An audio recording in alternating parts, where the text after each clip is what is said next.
আমার আদেশে যে তুমি এক এক করে 33 করে দেবতার বস্ত্র ধৌত করার জন্য তিরপানি সাগরে গিয়েছিলে মা। তাই এ মুহূর্তে দেরি না করে আমার বৎস দেবশ্রী নারদের হাতে এক এক করে 33 করে দেবতার বস্ত্র বুঝে দাও মা। এই যে এখানে সব রয়েছে।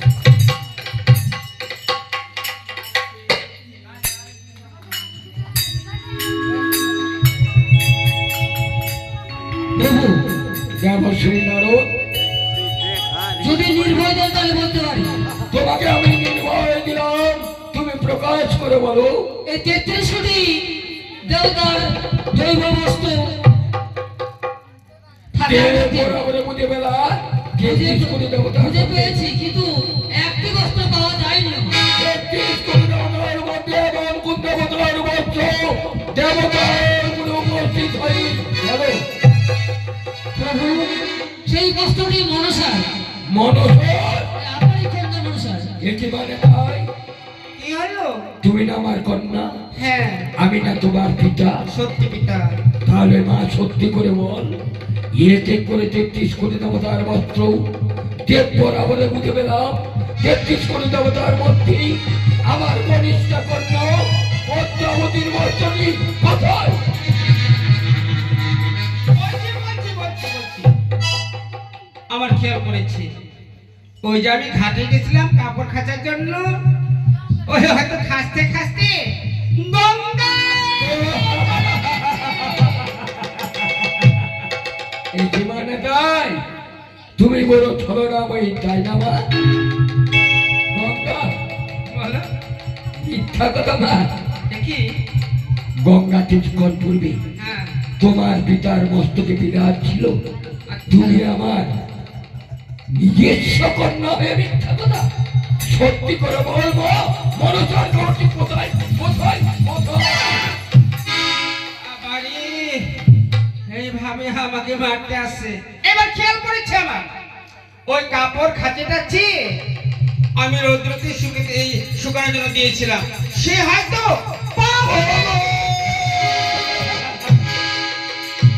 আবার মিথ্যা কথা বেটি। গঙ্গা যেমনি ভাবে শিবের মস্তকে বিরাজ ছিল, তেমনি ভাবে পবন আমার মস্তকে বিরাজ ছিল। আমার কন্যায় মিথ্যা করো, আমি নিজের নয়নে বস্ত্র তদন্ত করে দেব।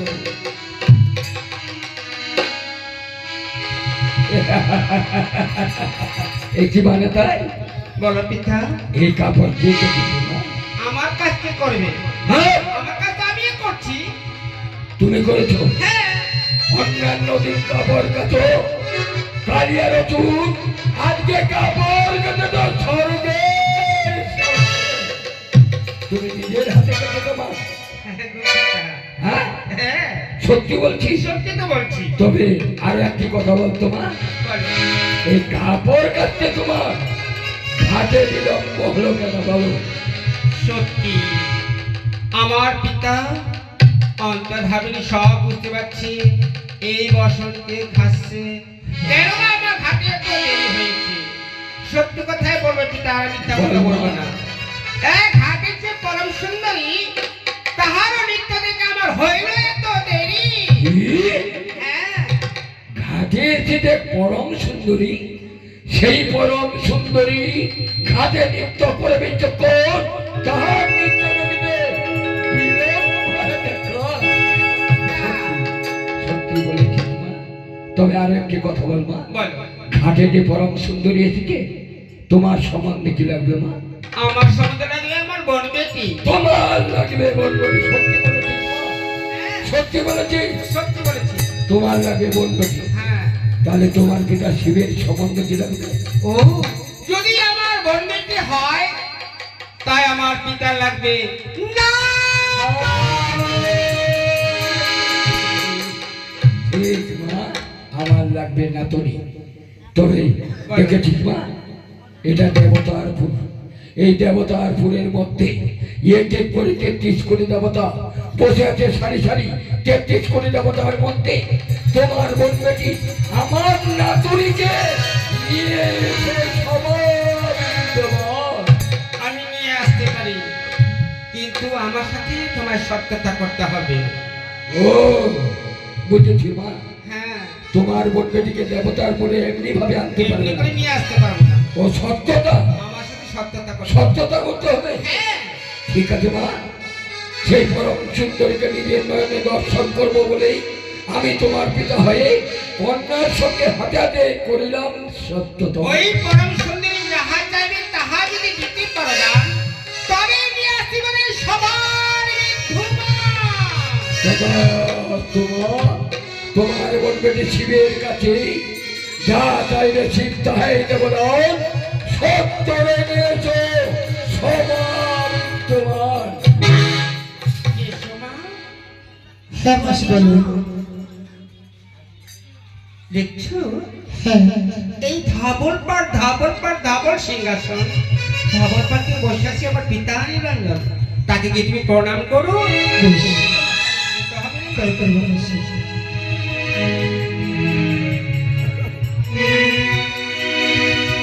হরে করি প্রভু জন, তুমি প্রভু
করি প্রভু চারহা, তুমি প্রভু জগন্নাথ, তুমি প্রভু অগতির অগতি।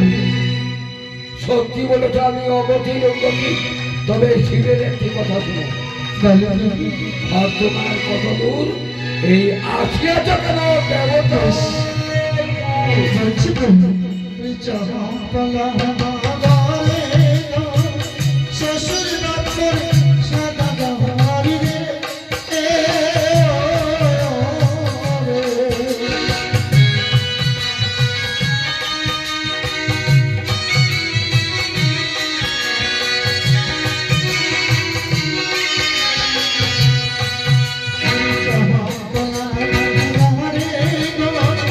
শ্বশুর নক্ষর সাদা গাহারি রে।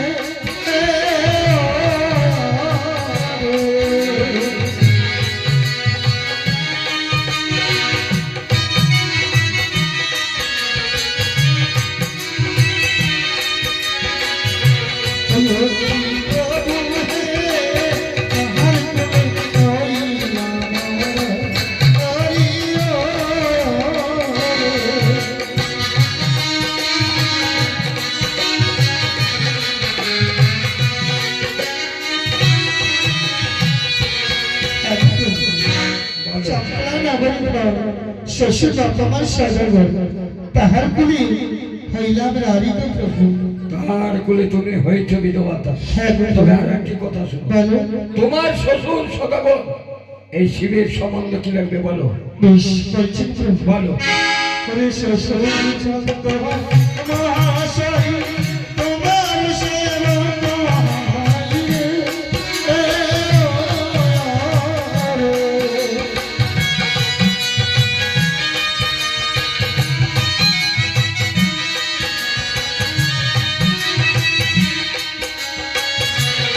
ওই প্রভু হে আমি নারী রে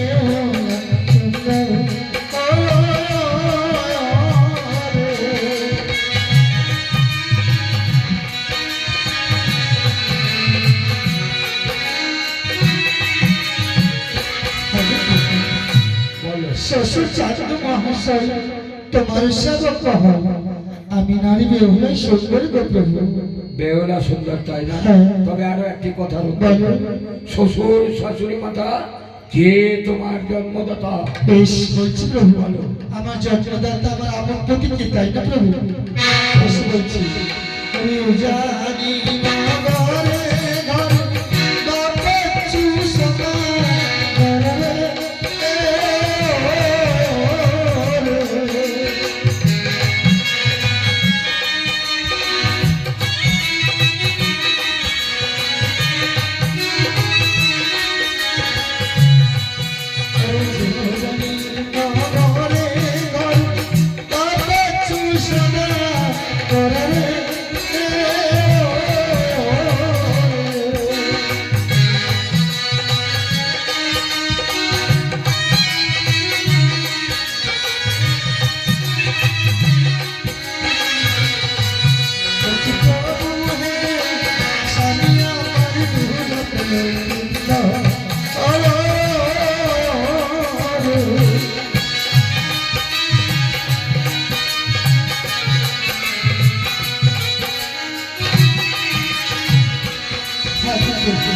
বলো। উজানি নগরে ঘর বাপ বাচ্চু সভা ঘর, স্বামী আমার দুলভ লক্ষ্য প্রভু। স্বামী তোমার দুলভ লক্ষিন্দর তাই না? তবে আরো একটি কথা বলো। বলো। তোমার স্বামী দুলভ লক্ষিন্দরের কি করে মৃত্যু হয়েছে? বেশ বলছি প্রভু, তুমি শোনো। বলো সুন্দরী। হরে শ্বশুর ঘরে ব্রহ্মারির সঙ্গে বাজরে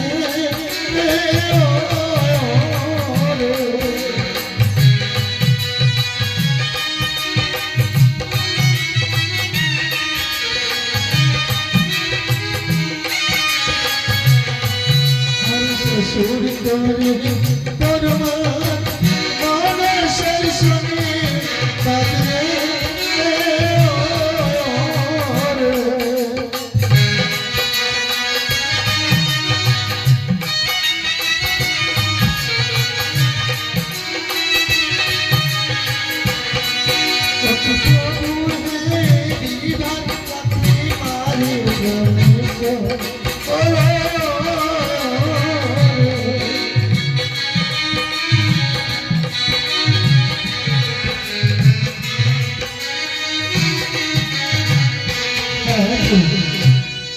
শ্বশুর করি পরমা ব্রাহ্মণীশ্বর বিবাহ রাত্রি মারে প্রাণীশ্বর। সত্যি বলছো? সত্য বলছি প্রভু। তবে আরো একটি কথা শোনো। বলো। এখানে দেখেছো এটা দেবতা। হ্যাঁ। এই দেবতার উপরে এক এক করে 33 কোটি দেবতা বসে আছে সারি সারি। হ্যাঁ। 33 কোটি দেবতার মধ্যে তুমি এক মানব পরম সুন্দরী হয়ে কি করে আসেছো? বেশ বলছি, আমি কি করে এসেছি এই কি দেবসমাজ করে বাজারে? দেবতার উপরে আসলে বলো। বেশ বলছি প্রভু। আরে চড়িয়া প্রহলাদ ঘুরে ভেসে এলাম দেবপুরে।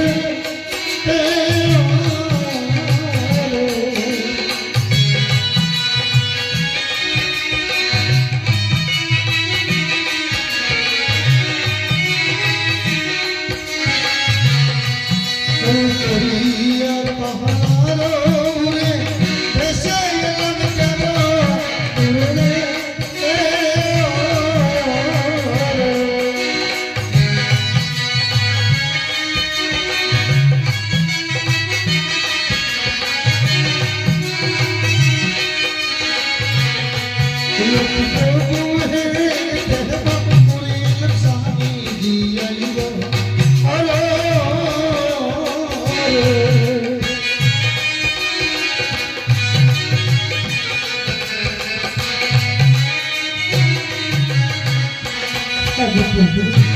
চড়িয়া কালার ভেসে এলাম এই দেবতারপুরে।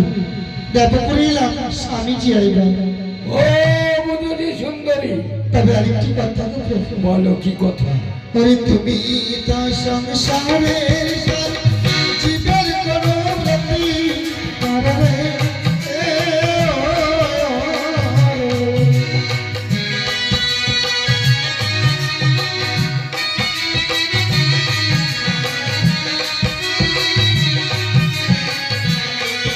ওরে তুমি তো সংসারের সার, জীবের কোনো প্রতি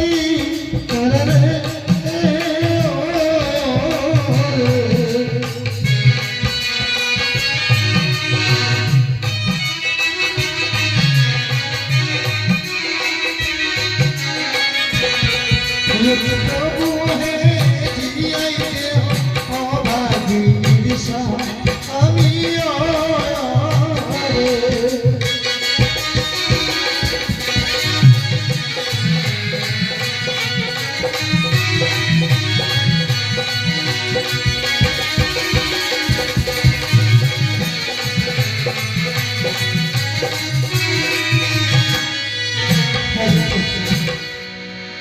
তুমি তো সংসারে সার জীবের করো প্রতিকার জিয়াইতে হই অভাগিনীর প্রতীক প্রভু। সত্যি বলেছ, আমি সংসারের সার করি জীবের প্রতিকার। হ্যাঁ। এই পৃথিবীতেই সব জীবের আমি প্রতিকার করতে পারবো, হ্যাঁ, প্রভু। কিন্তু তোমার মতো পরম সুন্দরী এমনি ভাবে প্রতিকার করতে পারবো। তাহলে কেমনি ভাবে প্রতিকার কেন করবে? প্রতিকার করতে পারবো না জানো? কেন প্রভু? শিবের কাছে একটি শর্ত। বলো।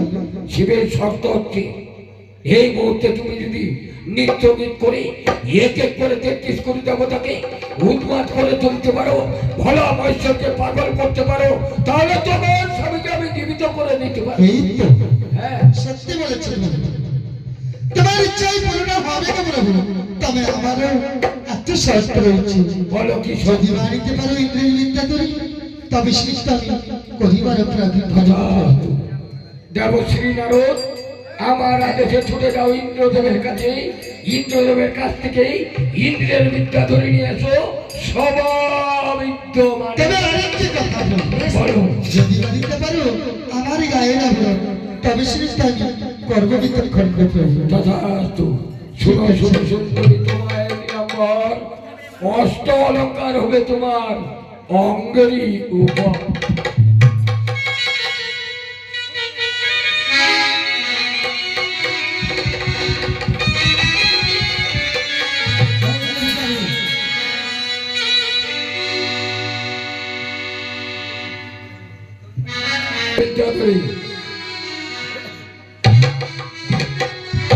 পরম সুন্দরী নৃত্য করবে, তাই আমার আদেশে নৃত্য গীত করবে।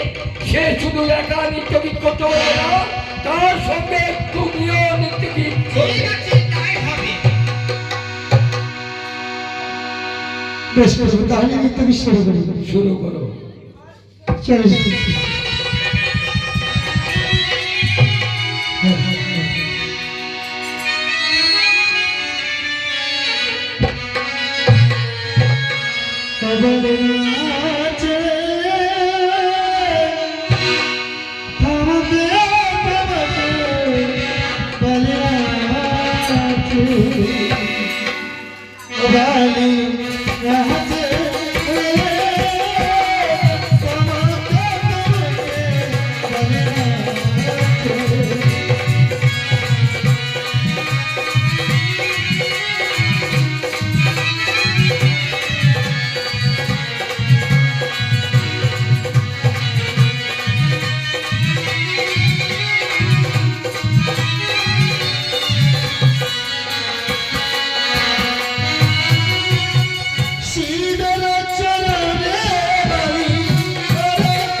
শুনো শুনো সুন্দরী, নিত্য ক্ষমা কর।